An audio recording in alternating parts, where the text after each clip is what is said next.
आज सकाळी सकाळी आम्ही गावावरून येताना वातावरण इतकं छान होतं, कारण की हिरवी हिरवी झाडे. कारण आठवडाभर झाले विदर्भात इतका पाऊस पडलेला होता.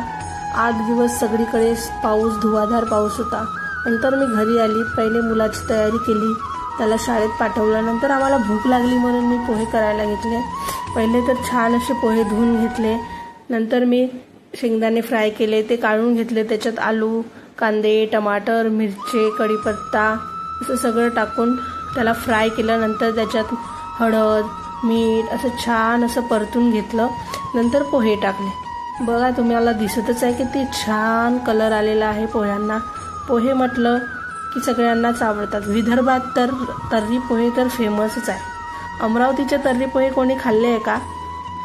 खाल्ले असेल तर कमेंट करून नक्की सांगा. बघू शकता तुम्ही पोह्याला किती सुंदर असा कलर आलेला आहे. त्याच्यामध्ये वरून थोडी साखर टाकली आणि सांबार. साखरेने इतकी छान अशी चव येते ना, तुम्हाला काय सांगू. नंतर तर पोहे आपण सुके खाऊ शकत नाही, त्याच्यासोबत चहा तर हवा. विदर्भातल्या लोकांना चहा तर 4 वेळा 5 वेळा असा तर लागतोच.